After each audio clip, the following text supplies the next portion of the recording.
Mount Tambora is a stratovolcano located on the Indonesian island of Sumbawa. It's most famous for its catastrophic eruption in 1815, which was one of the most powerful volcanic eruptions in recorded history. The eruption began on April 5, 1815, and reached its climax on April 10. It was rated as a VEI 7, Volcanic Explosivity Index, event, making it extremely explosive. The eruption ejected an estimated 38 cubic miles of material into the atmosphere, creating a caldera about 4 miles wide and over 3,000 feet deep. The eruption had worldwide consequences, leading to what became known as the Year Without a Summer in 1816.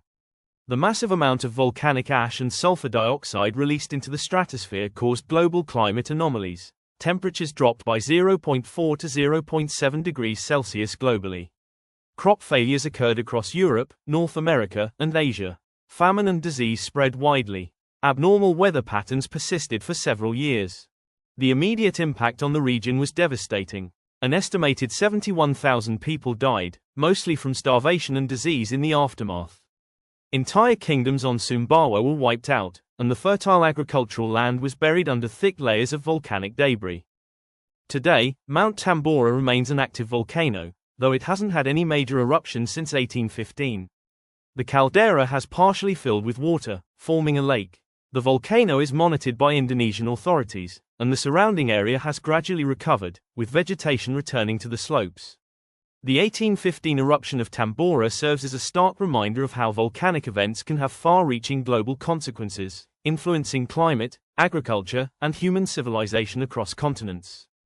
Mount Tambora stands about 9,350 feet, 2,850 meters, tall today, though it was significantly higher before the 1815 eruption, estimated at around 13,000 to 14,000 feet. The mountain is part of the Lesser Sunda Islands volcanic arc, formed by the subduction of the Indo-Australian plate beneath the Eurasian plate. The caldera created by the 1815 eruption measures approximately 3.7 miles, 6 kilometers, in diameter and is roughly 3,600 feet, 1,100 meters, deep. A crater lake now occupies part of this caldera. Tambora had been active for centuries before its famous eruption. Historical records indicate eruptions in 1812 and smaller activities leading up to the major event. The volcano had been building pressure for years, with increasing seismic activity and minor eruptions serving as warning signs. The eruption influenced art, literature, and culture worldwide. Literature: the gloomy weather of 1816 inspired Mary Shelley to write Frankenstein during a dark, cold summer in Switzerland. Art: painters like J.M.W. Turner captured the unusual atmospheric effects in their work, with spectacular sunsets caused by volcanic particles. Migration: crop failures in New England contributed to westward migration in the United States.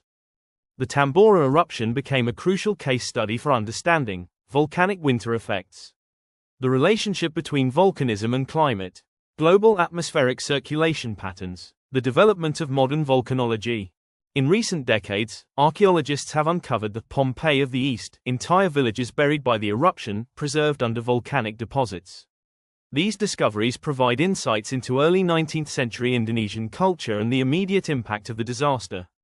Indonesian geological agencies now continuously monitor Tambora using seismographs to detect earthquakes, gas emission measurements, thermal imaging, ground deformation studies. Tambora is part of a chain of active volcanoes across Indonesia, sitting on the Pacific Ring of Fire. The region experiences frequent seismic activity due to the complex interaction of several tectonic plates. The volcano's magma composition is primarily dacitic to rhyolitic, which contributes to its explosive potential due to high silica content and gas content. The eruption unfolded in several distinct phases. Early 1815, increased seismic activity and small eruptions began, with local populations reporting rumbling sounds and ashfalls. April 5, 1815, the first major explosive phase began around 7 p.m. local time. The sound was heard over 800 miles away, initially mistaken for naval gunfire by British forces in Java. April 6 to 9, intermittent explosive activity continued with ashfalls affecting nearby islands. April 10, 1815, the climactic eruption occurred, with 3 massive explosive columns reaching heights of 28 miles, 45 kilometers, into the stratosphere. His phase lasted several hours and produced the majority of the ejected material. April 11 to 17, continued explosive activity with pyroclastic flows and additional ash emissions. The eruption injected approximately 60 million tons of sulfur compounds into the stratosphere, where they formed sulfuric acid aerosols that circled the globe for years. These particles, reflected incoming solar radiation back to space, created spectacular optical phenomena like colored sunsets and halos around the sun, caused the stratospheric temperature to increase while surface temperatures decreased, disrupted monsoon patterns across Asia. Sumbawa Island, completely devastated, with ash deposits up to 12 feet thick. The kingdoms of Tambora, Pekat, and Sangar were entirely buried. Lombok, heavy ashfall destroyed crops and contaminated water sources. Bali experienced significant ashfall and crop damage. Europe, summer temperatures were 1 to 3 degrees Celsius below normal. Persistent rainfall and flooding occurred. Wine harvests failed across much of the continent. Typhus and other diseases spread due to poor conditions. North America, snow fell in June in New England and eastern Canada. Killing frosts occurred throughout the summer. Crop failures led to food shortages and economic hardship. China, unusual cold killed rice crops, contributing to famine. India, disrupted monsoons led to cholera outbreaks and crop failures. The eruption produced various types of volcanic materials. Tephra, fine volcanic ash spread globally, with deposits found in ice cores from both poles. Pyroclastic flows, hot, fast-moving currents of gas and volcanic matter traveled down Tambora's slopes at speeds up to 100 miles per hour. Pumice, lightweight volcanic rock created floating islands in surrounding seas that persisted for months. Volcanic bombs, large chunks of molten rock were ejected, some weighing several tons. The global economic impact was enormous. Grain prices doubled or tripled in many regions. Insurance claims from crop losses bankrupted some companies. Trade routes were disrupted. Mass migrations occurred as people fled affected areas. The disaster contributed to the Panic of 1819 in the United States. The Tambora eruption led to several scientific advances. First documented correlation between volcanic activity and global climate change. Early understanding of stratospheric circulation patterns. Development of methods for measuring volcanic explosivity. Recognition of the global nature of major volcanic impacts. Krakatoa, 1883, more famous but smaller, VEI 6, and less globally impactful than Tambora. Mount Pinatubo, 1991, similar global cooling effect but only about 1/10 the magnitude of Tambora. Yellowstone supervolcano, if it erupted today, it would likely produce effects similar to or greater than Tambora. Current studies of Tambora employ satellite monitoring for ground deformation and thermal changes. Ice core analysis to understand past eruptions and their global impacts. Computer modeling to predict potential future eruption scenarios. Geochemical analysis of volcanic deposits to understand magma evolution. The recovery process took decades. Vegetation slowly returned to Tambora's slopes over 50+ years. Human populations gradually resettled the region. New ecosystems developed in the dramatically altered landscape. Agricultural productivity was restored through soil rehabilitation efforts. The study of this recovery process has provided valuable insights into ecosystem resilience and post-disaster environmental rehabilitation.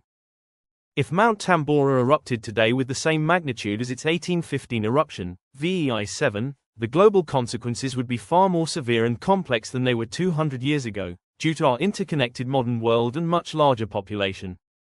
In an extreme scenario, similar to Tambora, economic losses could reach more than $3.6 trillion in the first year alone, while global supply chains, aviation networks, and digital communications would face unprecedented disruption in ways unimaginable in 1815. The local impact would be catastrophic but better managed than in 1815. Indonesia's population has grown exponentially. The world population has grown from 1 billion in 1815 to over 7.6 billion in 2018. With an increasing number of people living close to volcanoes with a major eruption potential. However, modern monitoring systems would provide some warning, and evacuation procedures could save many lives that would have been lost in 1815. The climate effects would mirror 1815 but with different implications for modern society. A massive volcanic eruption can propel sulfur dioxide through the troposphere, the part of the atmosphere where weather happens, and into the stratosphere, the layer about 7 miles above the Earth's surface where planes fly. This would cause global cooling of 1 to 1.5 degrees Celsius for 2 to 3 years. Disrupted weather patterns worldwide, affecting monsoons and seasonal cycles. Agricultural failures on a massive scale, but with modern global food distribution potentially mitigating some famine effects. Modern aviation would face unprecedented disruption. During the explosive phase of the event, plumes of volcanic ash were transported on northwesterly winds towards continental Europe, resulting in the closure of European airspace, at a loss of $5 billion to the global economy, and that was just from Eyjafjallajökull, a much smaller VEI-4 eruption. A Tambora-scale event would ground global aviation for weeks or months. Disrupt international supply chains dependent on air cargo. Strand millions of travelers worldwide. Cause respiratory hazards as volcanic ash is not like ash from a fire, it is made up of tiny pieces of rock and volcanic glass. Modern technological infrastructure would face threats unknown in 1815, power grid failures from ash contamination of electrical equipment. Telecommunications disruption from damaged satellites and ground infrastructure. Water system contamination requiring massive filtration efforts. Digital infrastructure damage affecting internet, banking, and communications. Fine ash is erupted because it has a greater tendency to adhere to line and substation insulators, where it can cause flashover, unintended electrical discharge, which can in turn cause widespread and disruptive outages. The economic impact would dwarf historical comparisons. The 2010 VEI-4 eruption of Eyjafjallajökull, Iceland, remains the most costly volcanic eruption ever recorded, even when compared to the VEI-6 1991 eruption of Mount Pinatubo, which was the second largest eruption, in terms of tephra ejected, in the last century. A VEI-7 Tambora-scale eruption would trigger supply chain collapse affecting everything from semiconductors to pharmaceuticals. Financial market panic and potential global recession. Insurance industry stress potentially bankrupting some insurers. Energy market disruption affecting oil, gas, and renewable energy systems. While 1815 caused localized famines, today's impact would be different. Industrial agriculture disruption with crop failures across multiple continents.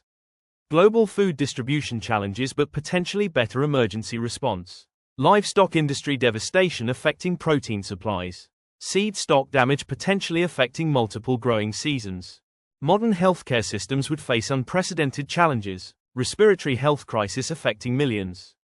Disrupted medical supply chains. Mental health impacts from prolonged global crisis. Social unrest potential in affected regions. Advantages today: advanced monitoring and early warning systems. Better global communication and coordination. Modern medical care and emergency response. More robust food storage and distribution networks. Extreme dependence on global supply chains. Critical digital infrastructure susceptibility. Much higher population density near volcanoes. Complex financial systems vulnerable to cascade failures. Fortunately, according to the USGS, the likelihood of a VEI-7 eruption coming from Mount Tambora anytime soon is relatively small. An eruption of that scale does not happen often, and if it were to happen, it would likely come from a different active volcano instead of Mount Tambora. The recurrence frequency of VEI-7 eruptions somewhere in the world is between 1 and 2 per 1,000 years. The catastrophic 1815 Tambora eruption demonstrated how a single volcanic event could reshape global systems. Today, while we have better tools to respond, our interconnected world has created new vulnerabilities that could make the next major volcanic eruption even more disruptive to human civilization than the year without a summer was 210 years ago. Thanks for watching. Like and subscribe, and don't forget to explore more geological wonders on our channel.